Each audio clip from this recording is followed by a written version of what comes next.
ഈശോയിലെ ഏറ്റവും സ്നേഹമുള്ള സഹോദരങ്ങളെ, ഇന്ന് പരിശുദ്ധ ജപമാല രാജ്ഞിയുടെ തിരുനാളാണല്ലോ. ഈ ഒക്ടോബർ മാസം പരിശുദ്ധ കന്യകാമറിയത്തിന് പ്രതിഷ്ഠിതമായ ജപമാല മാസമാണ്. ഒക്ടോബർ മാസത്തിന്റെ രണ്ടാമത്തെ പ്രത്യേകത മിഷൻ ഞായർ ആചരിക്കുന്ന പ്രേക്ഷിത മാസം കൂടിയാണ്. അതുകൊണ്ട് തന്നെ പരിശുദ്ധ അമ്മയുടെ മധ്യസ്ഥത തേടി യേശുവിന്റെ രക്ഷാകര രഹസ്യങ്ങളെ ധ്യാനിച്ചുകൊണ്ട് സുവിശേഷ ദൗത്യവുമായി ഇറങ്ങിത്തിരിക്കാനുള്ള ആഹ്വാനമാണ് ഈ ഒക്ടോബർ മാസം നമുക്ക് നൽകുന്നത്. 1214 വിശുദ്ധ ഡൊമിനിക് പരിശുദ്ധ അമ്മ പ്രത്യക്ഷപ്പെട്ട് ജപമാല നൽകി എന്ന ശക്തമായ പാരമ്പര്യമുണ്ട്. ദൈവമാതാവ് റോമിൽ പ്രത്യക്ഷയായി ഓരോ ജപമാല രഹസ്യത്തെക്കുറിച്ച് 9 നാളുകൾ വീതം ധ്യാനിച്ചു പ്രാർത്ഥിക്കണമെന്നും അപ്രകാരം 3 രഹസ്യങ്ങളും ധ്യാനിക്കുമ്പോൾ സന്തോഷം, ദുഃഖം, മഹിമ 27 ദിവസങ്ങൾ ജപമാല ഭക്തിക്കു വേണ്ടി നീക്കിവെക്കണമെന്നും മാതാവ് ആവശ്യപ്പെട്ടിരുന്നു.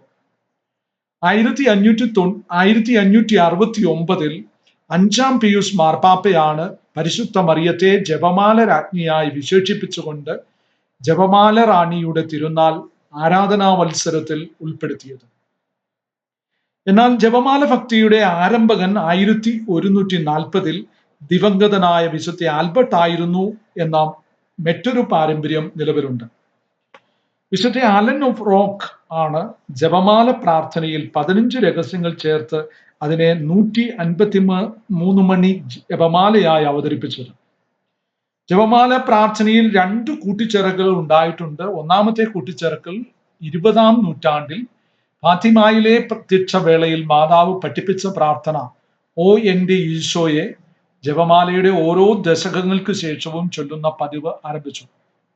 രണ്ടാമത്തെ കൂട്ടിച്ചേർക്കൽ 2002 വിശുദ്ധ ജോൺ പോൾ രണ്ടാമൻ മാർപ്പാപ്പ പ്രകാശത്തിന്റെ 5 രഹസ്യങ്ങൾ കൂടി കൂട്ടിച്ചേർത്ത് ജപമാലയിലെ ധ്യാന രഹസ്യങ്ങളുടെ എണ്ണം 20 ജപമാല ഭക്തിയെ ഏറ്റവും അധികം പ്രചരിപ്പിച്ച മാർപ്പാപ്പ ലെയോ 13-ാം മാർപ്പാപ്പയാണ്.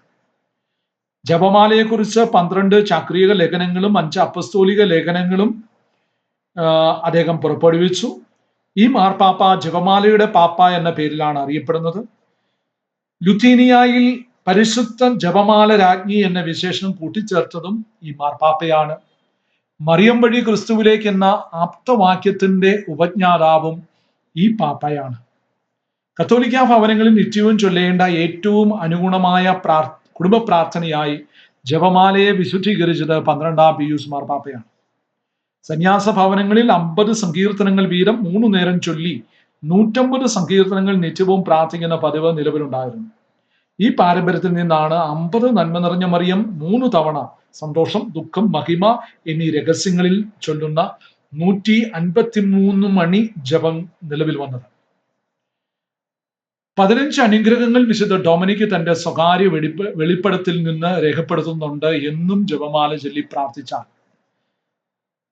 പരിശുദ്ധാത്മാവിന്റെ കൃപാവരം വരപ്രസാദം ലഭിക്കുന്നു, ദൈവിക സംരക്ഷണവും ദൈവദൂതന്മാരുടെ പരിരക്ഷയും ലഭിക്കുന്നു, നാരകീയ ശക്തികളെയും പാപത്തെയും നിർവീര്യമാക്കാനും നരകപ്രവേശനത്തെ തന്നെ തടയാനും സഹായിക്കുന്നു, ലൗകിക മോഹങ്ങളിൽ നിന്ന് വിടുതൽ നൽകി ആത്മാക്കളെ സ്വർഗീയ പുണ്യങ്ങളാൽ നിറയ്ക്കുന്നു, ജപമാല ചൊല്ലുന്ന ആത്മാക്കൾ നിത്യനാശത്തിൽ നിബന്ധിക്കുന്നില്ല, ദുർമരണത്തിൽ നിന്ന് സംരക്ഷിക്കപ്പെടുന്നു, സഭയുടെ കൗദാശിക വരപ്രസാദത്തിന്റെ ഒരുക്കമില്ലാതെ ജപമാല ഭക്തർ മരിക്കുകയില്ല,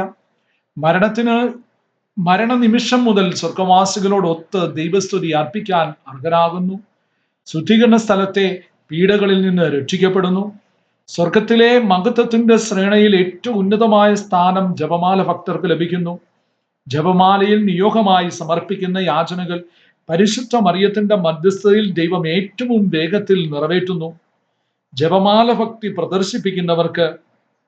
പ്രചരിപ്പിക്കുന്നവർക്ക് സകല ആപത്ഘട്ടങ്ങളിലും ആവശ്യ നേരങ്ങളിലും പരിശുദ്ധ അമ്മയുടെ സവിശേഷ മാധ്യസ്ഥം ലഭിക്കുന്നു. നിത്യവും ജപമാല ചൊല്ലി പ്രാർത്ഥിക്കുന്നവർക്ക് വേണ്ടി അവരുടെ ജീവിതകാലത്തും മരണനേരത്തും മാധ്യസ്ഥം വഹിക്കാൻ പ്രത്യേകം ദൂതന്മാരെ സ്വർഗത്തിൽ നിയോഗിക്കുന്നു. ജപമാല ഭക്തർ ഈശോയുടെ സഹോദരന്മാരും പരിശുദ്ധ അമ്മയുടെ മക്കളുമായി അംഗീകരിക്കപ്പെടുന്നു. ജപമാല ഭക്തർ നിത്യരക്ഷ മുൻകൂട്ടി ഉറപ്പാക്കുന്നു. ദൈവപുത്രനായ ഈശോയുടെ ജീവിതത്തിലെ രക്ഷാകര രഹസ്യങ്ങളെ പരിശുദ്ധ മറിയത്തോടൊത്ത് ധ്യാനിച്ച് പാപമാലിന്യങ്ങൾ കഴുകി നാരകീയ ശത്രുവിനെ തോൽപ്പിച്ച് പുണ്യപൂർണതയിൽ വളർന്ന് നിത്യഭാഗ്യം പ്രാപിക്കാനുള്ള വഴിയായിട്ടാണ് തിരുസഭ ജപമാല ഭക്തിയെ പ്രോത്സാഹിപ്പിക്കുന്നത്. ജപമാല ദിവസവും ചൊല്ലി പ്രാർത്ഥിക്കുന്ന ആരും ഒരിക്കലും വഴിപിഴച്ചു പോകുകയില്ല.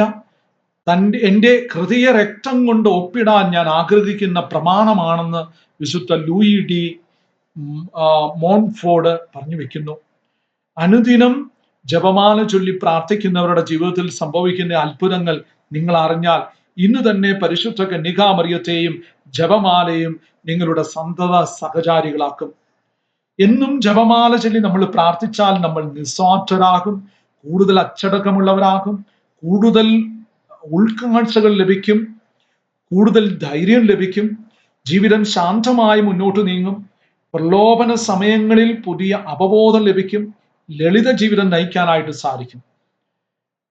ജപമാല രാജ്ഞിയുടെ തിരുനാൾ ആഘോഷിക്കുന്ന ഇന്ന് നമ്മുടെ ഇടവകളിലെ എല്ലാവരും വീട്ടിലിരുന്ന് ഒരുമിച്ച് കൊന്ത ചൊല്ലി കൊറോണ വൈറസിന്റെ ഈ കാലയളവിൽ ദൈവിക സംരക്ഷണത്തിനായി പ്രാർത്ഥിക്കാൻ എല്ലാ കുടുംബങ്ങളെയും ഞാൻ ക്ഷണിക്കുകയാണ്. കുടുംബം ഒരുമിച്ച് ചൊല്ലുന്ന ജപമാലയിലെ സ്വർഗസ്വനായ പിതാവേ, നന്മ നിറഞ്ഞ മറിയമേ എന്ന പ്രാർത്ഥന, ത്രിത്വസ്തുതി എന്നിവയുടെ ഒരു ലഘു വീഡിയോ